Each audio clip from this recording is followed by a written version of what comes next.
Kan gue tuh baru di situ, nempatin rumah itu tuh baru.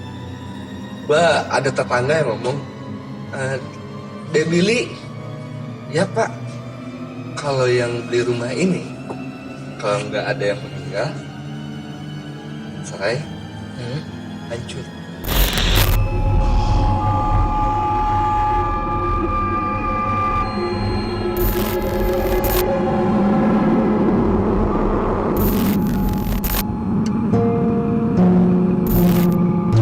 Halo dan selamat malam semuanya. Selamat datang lagi di channel gua Hororia is back bersama gua Fikri. Ketemu lagi bareng gua lagi di edisi Hororia Experience, di mana gua membahas berbagai macam cerita hal-hal horor. Oke, kali ini gua bakal kembali lagi membahas atau membawa cerita dan pengalaman horor dari para guestar yang gua hadirkan. Kali ini gua sudah bersama dengan Bang Billy nih cuy. Gimana Bang? Halo Pik, aduh lama nih gak ketemu nih. Iya aduh, gue kangen sama lu Bang. Padahal kita udah lama nih janjian, sumpah super sibuk nih Hororia. Iya aduh. Uploadnya keren, rajin loh. Jangan lupa Amin. di subscribe, Amin. di komen untuk kemajuan perkembangan. Amin.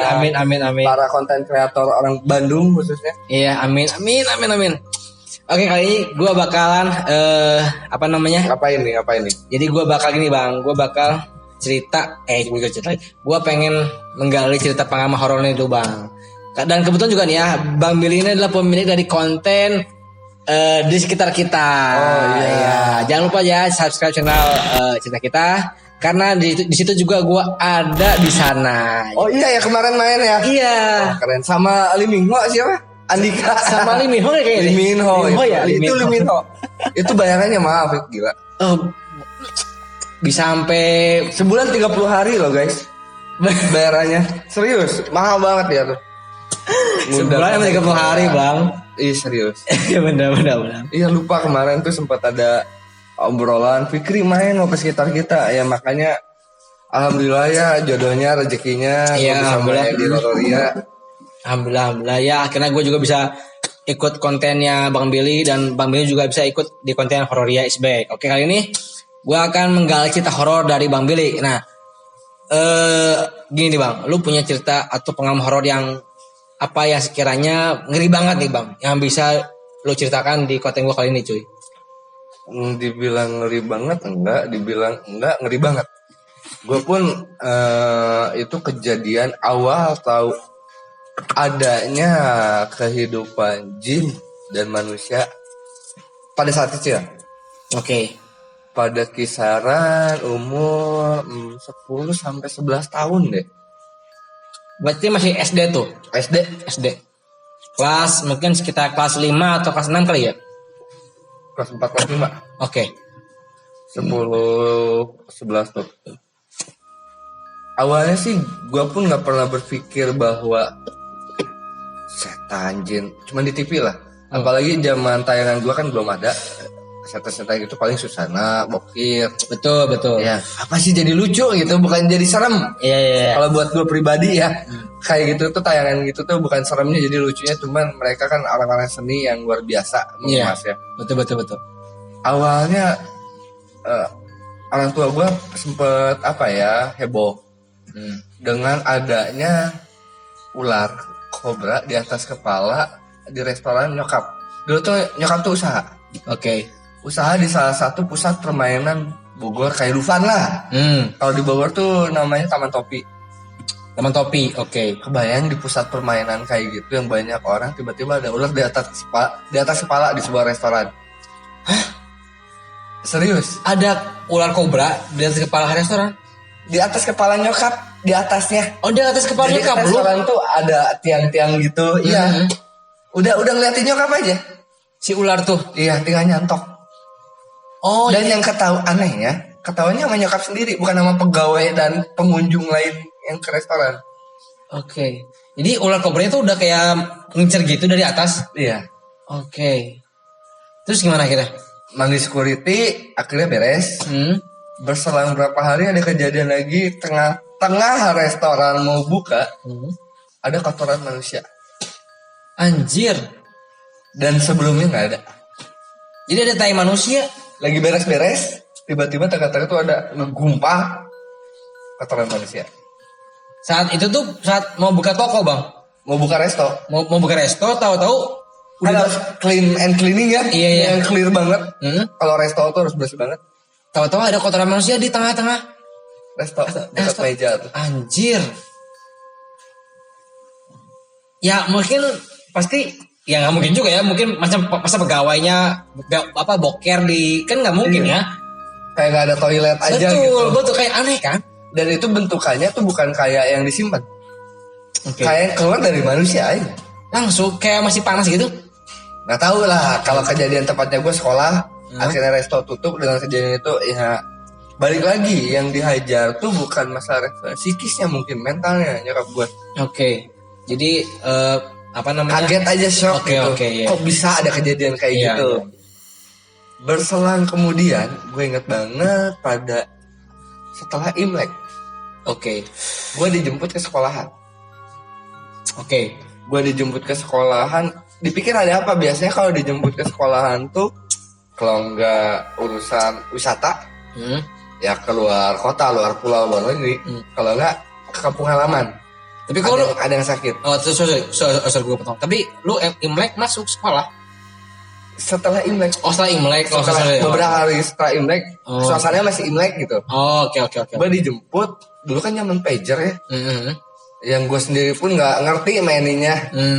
Cuma datang message, bentar lagi bapak ke sekolah, udah aja. Oke, gue izin ke guru, mau kemana pak? Pokoknya ke rumah. Ini udah nggak beres, gue ke rumah lah. Iya. Si ibu di mana? Di rumah. Nggak buka restoran? Enggak. Emang ada apa pak? Semua pegawai kesurupan. Anjir. Semua pegawai kesurupan. Total 8 orang. Tukang masak, pramusaji, ya tukang minuman, tukang cuci piring. Semua 8 orang itu kesurupan. Kok bisa bang? Kenapa? Ya, pas gue nyampe ke rumah, nyokap, saudara, semua udah ngumpul. Semua udah ngumpul, badami lah kalau orang Sunda mah. Jalan satu-satu. Oh, pak, kata saudara gue, undang yang yasinan aja. Yang yasinan. Undang yang yasinan. Akhirnya setelah maghrib, pada maghrib gitu, manggil lah ibu-ibu yasinan. Yang kesurupan tuh di kamar. Di kamar aja tuh. Ada mes lah di rumah gua tuh. Di rumah gua. Setelah yasinan dimulai. Berarti itu posisinya di ruang tengah. Berarti si yasinan di rumah lo? Di rumah gua. Bukan di resto berarti. Bukan di resto. Kan yang kesurupannya pun dibawa pulang semua di resto. Mungkin disimpan di resto, orang-orang kesurupan suruh ngejalanin masing-masing. Gila banget itu. Sumpah. Akhirnya di situ setelah yasinan baru beberapa ayat, yang kesurupan ngajinya lebih jago, lebih kencang. Anjir, jadi dibalas aja sama yang kesurupan tadi. Ditembalin gitu pakai ngaji. Anjir, gila keren. Si ibu-ibu yang yasinan ini sama beserta kiai, iya, makin kencang. Ini makin kencang dan diketawain. Anjir. Salah tuh, harokatnya salah. Anjir gak. Langsung merinding cuk, asli. Seketika yasinan dihentikan. Udah nggak habis pikir, yasinan berhenti, mereka berhenti.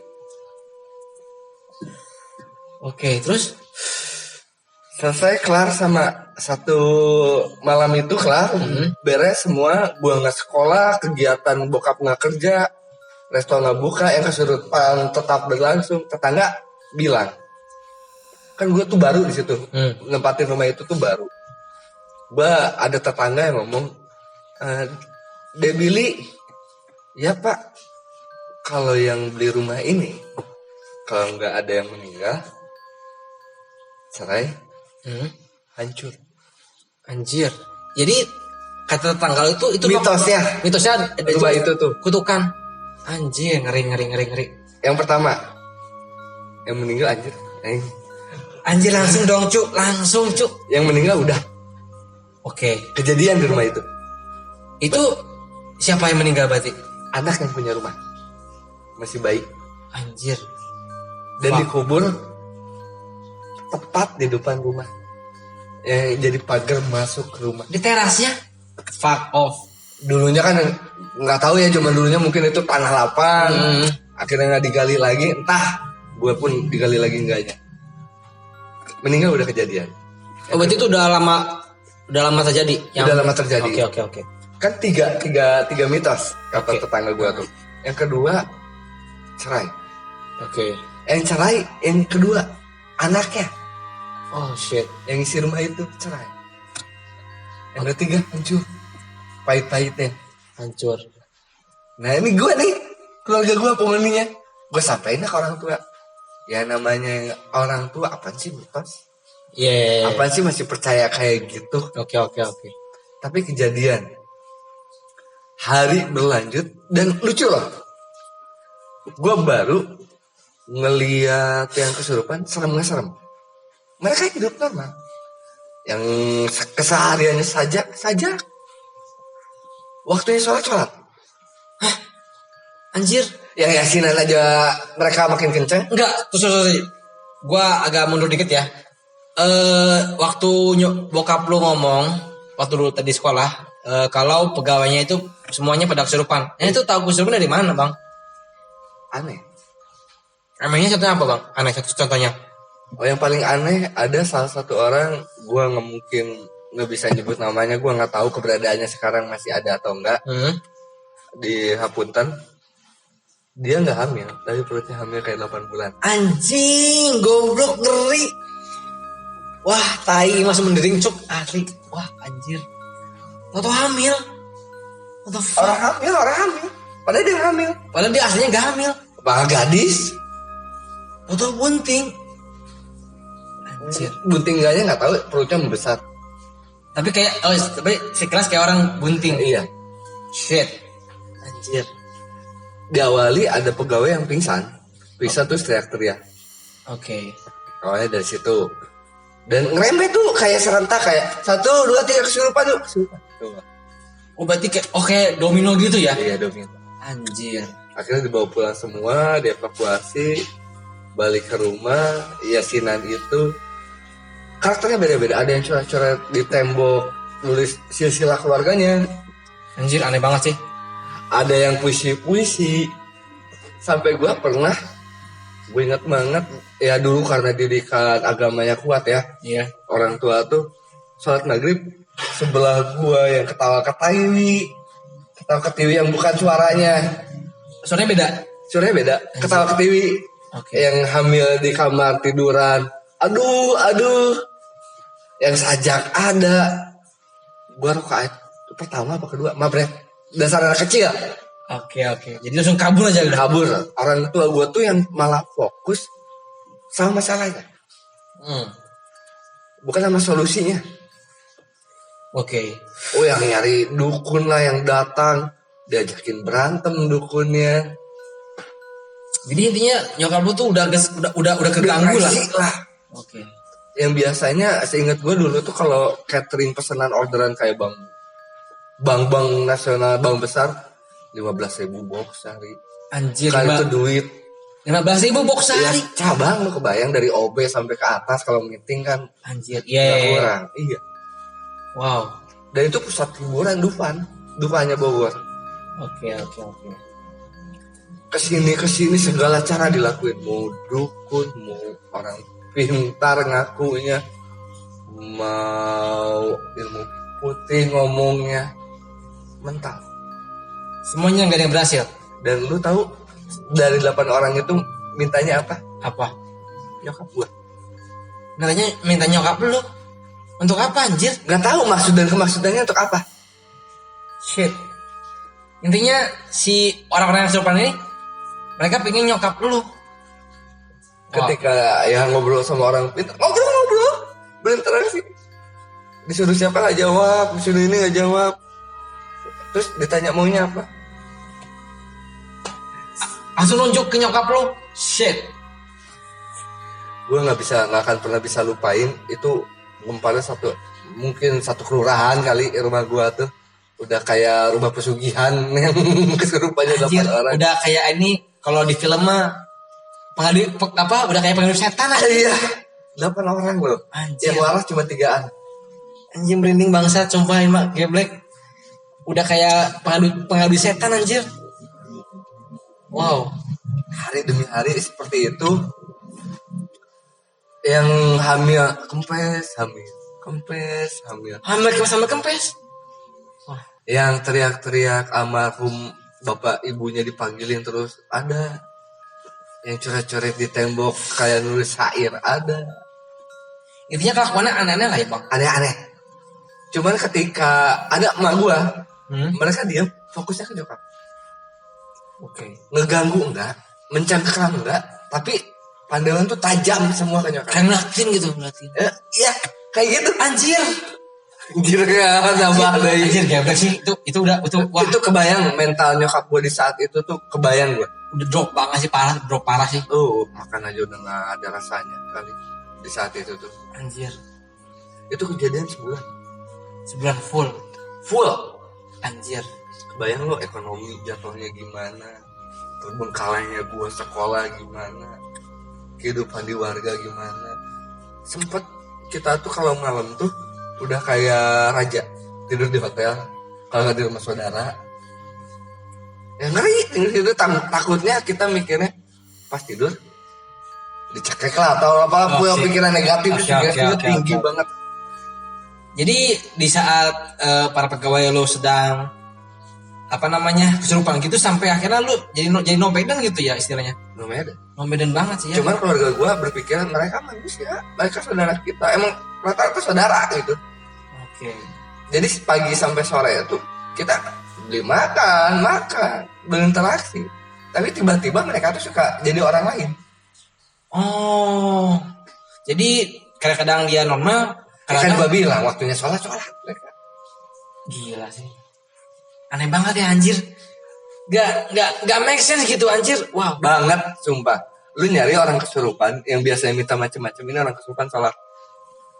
Wah anjir aneh. Ngaji Yasin mereka lebih jago. Mereka lebih tahu harakatnya, panjang pendeknya. Oh gila sih. Gila. Dan sebagian ada yang masih hidup mungkin orangnya. Kalau butuh kesaksian yang lebih real tentang masalah itu. Dan tapi orangnya masih ada ternyata. Ada beberapa orang yang ada. Beberapa orang ada dari 8 orang itu, termasuk pipi gua. Shit. Nah setelah kejadian itu, maksudnya pada akhirnya apa yang terjadi selama si pegawai mak lo itu kesurupan? Pasrah. Akhirnya pasrah aja udah. Pasrah. Ini tuh diuji. Ternyata ketika orang tua gue buka usaha, mungkin gak pure usaha. Ya persaingan orang usaha lah. Ya. Ketika pasrah memasrahkan ke Allah, mungkin jalannya tuh dari tetangga. Tetap dari tetangga yang ngomong rumah ini tuh kalau nggak meninggal, cerai, hancur. Shit. Dari orang itu ada sih di sini orang ngomongnya orang bisa, tapi pendiam, malu. Oke. Namanya Mang Atta, nggak tahu masih ada nggak? Punten. Maaf. Namanya Mang Atta. Udah tahu profesinya? Apa? Tukang merpati. Oke. Ya namanya orang tua. Biar coba panggil, suruh bapak kan. Alhamdulillah bokap tuh ada namanya lah di lingkungan itu. Iya. Karena ketua keamanan juga. Gue berangkat lah sama si warga itu. Gue tahu tinggalnya di mana? Di mana? Sebuah gubuk kecil kayak 2 atau 2x3, 2x2. Dan sekelilingnya apa? Kandang merpati dan kuburan. Ratusan. Goblok merinding bangsa sumpah ini. Goblok. Dia orang Kuningan. Dia sebatang kara. Gak punya istri, gak punya orang tua, gak punya apa, gak pernah pulang di situ. Gak punya anak. Usahanya jualan merpati. Dikelilingi anjing merinding banget. Wah goblok sih.